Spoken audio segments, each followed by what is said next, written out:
Kuna Ambweni Yesaya AY miongoni mwa wasanii ambao waliunda kundi la East Coast Team. Kaka pole sana. Shukrani sana, shukuru.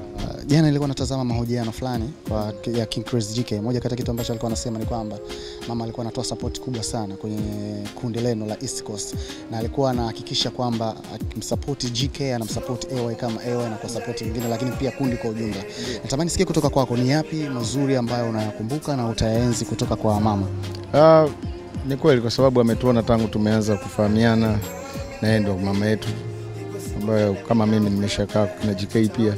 Kwa hiyo ni mama yetu, na ni mama ambaye alikuwa anawalea watoto wake katika misingi bora. Kwa hiyo na sisi wengine ambao pia tumetoka katika misingi bora, lakini na mazingira burudani yalivyo, alikuwa anatusaidia sana ku maintain, kuwa na discipline na kufocus na kuwa na bidii.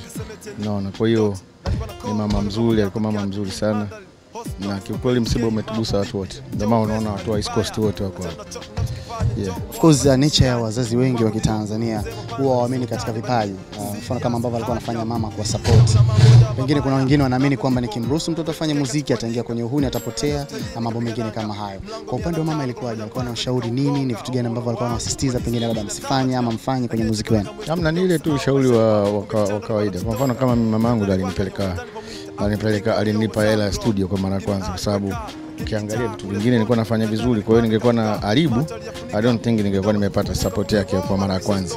Kwa hiyo hata huku pia alikuwa anaona hakuna kitu chochote kibaya ambacho kilikuwa kinatokea, na ukumbuke kwamba mama yake GK alikuwa ni mwalimu. Kwa hiyo unaona jinsi ambavyo vizazi na vizazi vingapi ambavyo vimepitia mikononi mwake, kuanzia nyumbani kwao, wani kwa watoto wake, sisi marafiki wa watoto wake, na mpaka wanafunzi labda au wanachuo wakati wa CB au Tambaza leo ambao walikuwa na nani. Kwa hiyo ni usia ule tu wa kawaida ambao wazazi wanapenda kuona watoto wao wakifanikiwa, alikuwa ndo anawapa hivyo. Ingine wakati anapitia kadhia ya kugua, ulipata nafasi ya kuzungumza naye mawili matatu kama ilikuwa hivyo?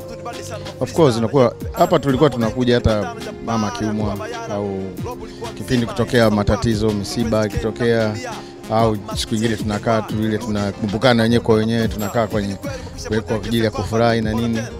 Kwa hiyo unakuja unampa pole na ndio hivyo, bahati mbaya Mungu amemchukua. Pole sana. Sawa, shukrani.